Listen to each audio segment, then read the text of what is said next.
कारण है welcome you all at DRX mentor 2024 एक बहुत इंपॉर्टेंट ईयर होने वाला है फार्मासिस्ट और पॉलिटिशियन के लिए। पॉलिटिशियन जैसे कि आपको पता है 2024 में लोकसभा के इलेक्शन शेड्यूल्ड है। मई अप्रैल और मई में हो सकते हैं। वैसे ही फार्मासिस्ट की बहुत सारी वैकेंसी वेरियस डिपार्टमेंट्स में आपको देखने को मिल सकती है, जैसे कि ईएसआईसी हो गया, सीजीएचएस हो गया, अदर सेंट्रल गवर्नमेंट के इंस्टीट्यूट हो गए जैसे कोल माइंस हो गए, एसबीआई हो गए। तो इनमें आपको देखने को मिल सकती है फार्मासिस्ट की पोस्ट। जो मैसिव वैकेंसी आपने खुद देखने की मिल सकती है वो ईएसआईसी में लगभग 1000 पोस्ट देखने को मिल सकती है, सीजीएचएस में लगभग 700 के करीब आपको पोस्ट देखने को मिल सकती है। और एक और आज की वीडियो में डिस्कस करने वाले हैं मच अपेटेड रेलवे फार्मासिस्ट के बारे में, जो कि एक बहुत बड़ा कोइंसिडेंस है लोकसभा इलेक्शंस का और रेलवे फार्मासिस्ट की वैकेंसी का, जिसके बारे में हम आज की वीडियो में डिस्कस करने वाले हैं।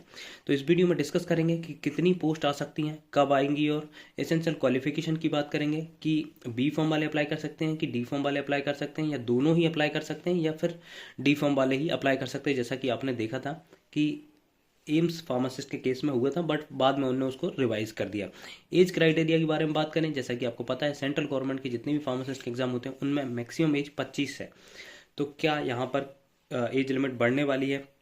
जो एज्ड कैंडिडेट हैं उनको मौका मिलेगा कि नहीं मिलेगा? सैलरी की बात करेंगे, सिलेबस की बात करेंगे कि आखिर क्या सिलेबस पूछा जाता है, और नोटिफिकेशन की डेट के बारे में हम इस वीडियो में डिस्कस करने वाले हैं। तो चलिए सबसे पहले हम देखते हैं कोइंसिडेंस क्या है कि कब कब फार्मासिस्ट की वैकेंसी आई हुई है रेलवे में। तो ये आप देख सकते हैं 2009 में इलेक्शंस हुए थे रेलवे इंडियन लोकसभा के, और यहाँ पर आप देख सकते हैं 2009 में ही फार्मासिस्ट की पोस्ट आई थी रेलवे में। फिर उसके 5 साल बाद 2014 में इलेक्शंस हुए थे इंडिया में लोकसभा के, और यहाँ पर आप देख सकते हैं 2014 में रेलवे फार्मासिस्ट की वैकेंसी आई थी। फिर 5 साल बाद 2019 में हमारे इधर इलेक्शंस हुए थे और फार्मासिस्ट ग्रेड 3 की वैकेंसी आई थी रेलवे में। तो लगभग 5-5 साल के ड्यूरेशन में यहाँ पर वैकेंसी आती है। तो अब जो नेक्स्ट एक्सपेक्टेड है वो है 2024 में। 2024 में आपको रेलवे में फार्मासिस्ट की वैकेंसी देखने को मिल सकती है। अब कितनी वैकेंसी मिल सकती हैं इसके बारे में हम डिस्कस करेंगे, क्योंकि ये थोड़ा सा क्रूशियल होता है डिसाइड करना कि कितनी वैकेंसी आपको देखने को मिल सकती है, क्योंकि ऐसा कुछ निश्चित नहीं होता है, जैसे सर्टेन भी नहीं होता है कि इतनी पोस्ट आएंगी ही आएंगी, बट वो बेस्ड ऑन रिक्वायरमेंट होता है। बट मैं फिर भी एक आपको एक्सपेक्टेड फिगर बताऊंगा कि इतनी आपको आ सकती हैं, पोस्ट देखने को मिल सकती हैं। सबसे पहले हम बात करेंगे क्वालिफिकेशंस की, है ना। तो यहाँ पर आप देख सकते हैं, सबसे पहले मैं आपको 2014 की क्वालिफिकेशंस बता दूँ। यहाँ पर आप देख सकते हैं फार्मासिस्ट ग्रेड 3 10+2 साइंस, और यहाँ पर diploma year 2 year in pharmacy with registration pharmacy council of India और स्टेट फार्मेसी। तो यहाँ पर सिर्फ डी फॉर्म वाले को मौका दिया गया था, और एज लिमिट 20 से 35 साल तक। तो एज लिमिट का कोई दिक्कत नहीं थी 2014 में। फिर इसको रिवाइज किया गया। देखिए यहाँ पर सिर्फ मौका दिया था डी फॉर्म वालों को। 2019 का आप नोटिफिकेशन देखेंगे तो ये देख सकते हैं 2019 में कितनी वैकेंसी आई थी। फार्मासिस्ट ग्रेड 3 की आई थी लगभग 277 पोस्ट, वो भी डिफरेंट रीजन में, जैसे रेलवे डिफरेंट रीजन में उत्तर पश्चिम दक्षिण और साउथ में बटा हुआ है। तो उसमें 277 वैकेंसी आपको देखने को मिली थी। 2014 में कितनी थी वो भी आप देख लीजिए। 2014 में यहाँ पर 168 वैकेंसी थी टोटल।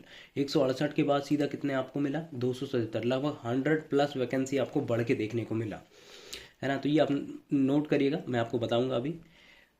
अब यहाँ पर मैं आपको क्वालिफिकेशंस की बात करता हूँ कि क्वालिफिकेशंस, हाँ 2019 में एज आपको देख सकते हैं यहाँ पर 18 से 20 से 35 है जो आपकी है। क्वालिफिकेशंस की हम बात करते हैं कि यहाँ पर क्योंकि 2014 में सिर्फ उन्होंने डी फॉर्म को एप्लीकेबल किया था, यहाँ पर क्या सिनेरियो है, मैं स्क्रॉल करके जाता हूँ नीचे।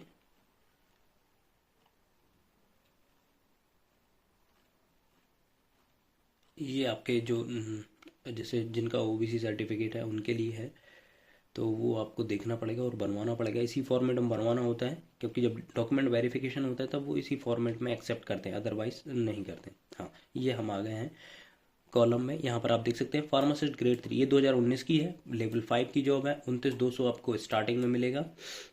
20 इसकी मिनिमम एज लिमिट है और 35 इसकी मैक्सिमम। तो यहाँ पर जो एज्ड कैंडिडेट है, मतलब जो 35 साल तक है वो यहाँ पर फॉर्म भर सकते हैं, ये जनरल की बात है।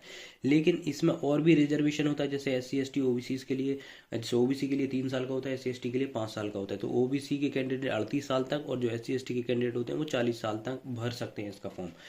क्वालिफिकेशन यहाँ पर देखिए आप, 10+2 साइंस और its equivalent with diploma in pharmacy from a recognised institute. देखिए यहाँ पर डिप्लोमा प्लस फार्मेसी काउंसिल में आपका रजिस्ट्रेशन होना चाहिए, और करके नहीं कर दिया bachelor degree in pharmacy from a recognised university और equivalent as a registered as a pharmacist under the. तो यहाँ पर दोनों को ही एप्लीकेबल कर दिया है, दोनों ही अप्लाई कर सकते हैं, जो कि 2014 में नहीं था। 2014 में सिर्फ डी फॉर्म किया गया था, बट यहाँ पर डी फॉर्म बी फॉर्म दोनों को ही एप्लीकेबल किया है। तो यहाँ पर क्लियर है कि जब नेक्स्ट आएगा, क्योंकि ये मैं इसलिए भी दिखा रहा हूँ आपको, कुछ रिवीजन होते जाते हैं। जैसे 2014 के यदि मैं आपको नोटिफिकेशन देख के बताता तो उसमें आप देख सकते हैं डी फॉर्म वाले को भी किया है, लेकिन 2019 में रिवाइज करके उनने बी फॉर्म को भी मौका दिया है। तो अब जो नेक्स्ट आएगा उसमें देखने को मिलेगा कि ये एज क्राइटेरिया तो चेंज नहीं कर रहा है। जैसा कि आपको पता है ESIC में उन्होंने एज क्राइटेरिया जो है चेंज कर दिया था। तो ये देखने को मिल सकता है कि नहीं मिल सकता, ये फाइनली कंफर्म होगा जब नोटिफिकेशन आएगा। सेकंड, अब हम बात कर लेते हैं, एज तक की बात कर ली हमने, सैलरी की बात कर ली, सिलेबस की हम बात करते हैं और नोटिफिकेशन कब तक आएगा। तो ये आप सिलेबस देख सकते हैं, यहाँ पर मेंशन है, ऊपर ही मेंशन था।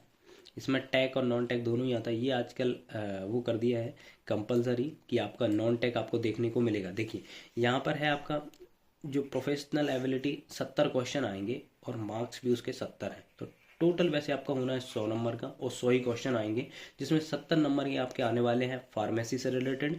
उसके बाद जो 30 नंबर के हैं आपके general awareness, general arithmetic, general intelligence, general reasoning and general science, ये 10 नंबर के हैं। तो 30 नंबर का आपका नॉन टेक आएगा और टेक्निकल आपका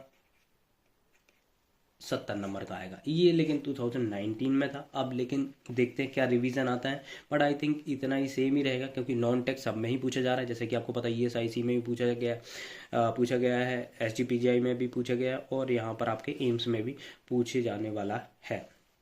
तो ये तो रहेगा आई थिंक, सिलेबस इसमें चेंज होने को देखने को बहुत कम पॉसिबिलिटी एक मिलेगा, बट एज क्राइटेरिया में आपको देखने को मिल सकता है रिवीजन। तो ये हो गया। अब इसमें सिलेबस डिटेल की बात कर लेते हैं, जो फार्मेसी में क्या सिलेबस आपका आएगा। तो यहाँ पर फार्मेसी का सिलेबस मेंशन है, हाँ ये है फार्मासिस्ट ग्रेड 3। यहाँ पे देख सकते हैं human anatomy, physiology, pharmaceutical analysis, pharmaceutics, pharmaceutical organic chemistry, remedial biology, mathematics. देखिए ये सब कवर कर दिया है ने, जो भी सिलेबस होता है डी फॉर्म का, जितने भी सब्जेक्ट होते हैं वो आपको यहाँ पर सारे के सारे देखने को मिलेंगे। तो डिटेल में हम डिस्कस करेंगे नेक्स्ट वीडियो में कि इसकी सिलेबस की क्या स्ट्रैटेजी रहनी चाहिए। मैं यहाँ पर ये ऐड करूँगा कि आपको क्या करना है कि जो आपकी प्रिपरेशन चल रही है उसको कंटिन्यू रखना है। देखिए ये 2024, अब मैं इसकी आपको बता देता हूँ एक्सपेक्टेड कब तक आ सकता है। तो आप देखिए 2024 में इलेक्शंस कब होने वाले हैं, आपको पता है कि अप्रैल और मई के बीच में होना है। तो पॉसिबिलिटी बहुत ज़्यादा है कि आपको इससे पहले देखने को मिल जाए जो नोटिफिकेशन है। बाकी मैं एग्ज़ाम का नहीं कह रहा हूँ कि एग्ज़ाम कब तक हो सकता है, बट नोटिफिकेशन जो है आपको अप्रैल और मई से पहले देखने को, और ज़्यादा प्रोबेबिलिटी है कि आपकी जनवरी से लेके मार्च फर्स्ट वीक तक आपको देखने को मिल जाए, क्योंकि उसके बाद फिर आचार संहिता लग जाती है, तो फिर थोड़ा मतलब वैकेंसीज आती नहीं है। तो आपको ये पीरियड है कि जनवरी से मार्च तक आपको देखने को मिल सकता है, या तो मिलेगा तो यहाँ पर मिलेगा, नहीं तो फिर आपको मई के बाद देखने को मिलेगा। बट पॉसिबिलिटी सबसे ज़्यादा है कि आपको पहले देखने को मिल जाए लोकसभा इलेक्शंस के। अब पोस्ट की बात करें तो जैसे आपका देख सकते हैं कि 2014 था, वहाँ पर आपकी कितनी पोस्ट आई थी, लगभग 168 पोस्ट थी, और 2019 यहाँ पर लगभग आपकी 277 पोस्ट थी। तो लगभग 100 आपकी पोस्ट बढ़ के आई हैं। तो ये हम एक अनुमान स्पेकुलेशन लगा सकते हैं कि लगभग 100 पोस्ट आपको बढ़ के देखने को मिल सकती हैं। तो लगभग ये 377 से लेके 400 तक, 350 से 400 तक आपको फिगर देखने को मिल सकता है। बट ये और डिपेंड करेगा कि कितनी वैकेंट पोस्ट हैं, क्योंकि जो रिटायरमेंट होते हैं तभी आपको लिया जाता है, तभी न्यू रिक्रूटमेंट की जाती है। तो इतनी वैकेंसी शायद मेरे हिसाब से यदि इनने ट्रेंड फॉलो किया तो आपको देखने को मिल सकती है। बट ये फाइनल होगा कि जब आपका नोटिफिकेशन आएगा तब ये फाइनली कंफर्म हो जाएगा कितनी वैकेंसी आ रही है, क्या उसमें रिवीजन हो के आए हैं। आई होप ये आपको वीडियो अच्छा लगा होगा। अच्छा लगा तो प्लीज़ चैनल को सब्सक्राइब करिए, वीडियो को लाइक करिए, शेयर करिए एंड कमेंट करिए। Thank you.